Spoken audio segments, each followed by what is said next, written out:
তো আমার ছবি কেন লাগাইছে ওখানে আমি সেটা বুঝতে পারছি না। তোমরা অনেকেই জানো যে আমি মারা গিয়েছি, কিন্তু আমি মারা যাইনি, কারণ আমি বাংলাদেশের না, আমি ইন্ডিয়া। তোমরা যেটা ভাবছো সেটা আমি না। আমি কিন্তু আসিয়া না, আমি বাংলাদেশেও থাকি না। আমি থাকি হলো কলকাতায়। আর আমি মারাও যাইনি, এখনো বেঁচে আছি। এভাবে যেন আসিয়ার নাম নিয়ে সোশ্যাল মিডিয়ায় ভাইরাল হয় এই নন্দিনী সরকার এবার কি বলছে আসিয়ার ঘটনা নিয়ে। এ বিষয়ে জানতে সম্পূর্ণ ভিডিওটি দেখে সঙ্গেই থাকুন।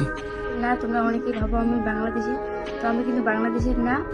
মাগুরায় আসিয়ার ঘটনা নিয়ে রীতিমতোই সোশ্যাল মিডিয়ায় যেন ভাইরাল। আসিয়াকে নিয়ে প্রথমে যখন সোশ্যাল মিডিয়ায় ভাইরাল হয়েছিল, ঠিক আসিয়ার কোনো ছবি না পাওয়া গেলেও সেই মুহূর্তে এই নন্দিনী সরকারের ছবি আসিয়া বলে চালিয়ে দেওয়া হতো সোশ্যাল মিডিয়ায়। বলা হতো এই হচ্ছে আসিয়া, কত সুন্দর একটা মেয়ে, তার উপর কিভাবে এই সব কাজ করতে পারলো। বিভিন্ন ধরনের কথাই বলা হচ্ছিল নন্দিনীর ছবি শেয়ার করে। আর সেই বিষয়টি নিয়ে নন্দিনী এবার কথা বলছেন আমি আসিয়া না, আমি বাংলাদেশেও থাকি না, আমি কলকাতায় ইন্ডিয়ায় থাকি।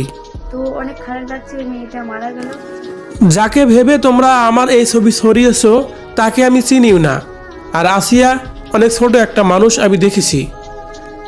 সে মারা গেছে, কি কারণে মারা গেছে আমি তাও জানি না, কিন্তু দুজনের ছবি দেখলাম সোশ্যাল মিডিয়ায় ভাইরাল হয়েছে।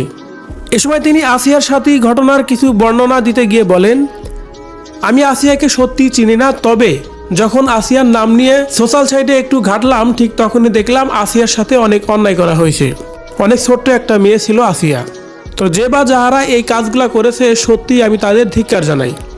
আর এদিকে দয়া করে নতুন করে আমার কোনো ছবি লাগিয়ে কোথাও প্রচার করবেন না, কারণ আমার ওই ভিডিওগুলো ভাইরাল হওয়ার পর থেকে আমার আত্মীয় স্বজন সবাই আমাকে ফোন দেওয়া শুরু করে দিয়েছে এবং কি বলতেছে তুই নাকি মারা গেছিস। কিন্তু আমি সত্যি মারা যাইনি, আমি এখনও বেঁচে আছি। আর আমি নন্দিনী সরকার, আমার বাড়ি কলকাতায়। এভাবে যেন সোশ্যাল মিডিয়ায় আসিয়ার নাম নিয়ে ভাইরাল হওয়া সেই নন্দিনী সরকার কথাগুলো বলছিলেন।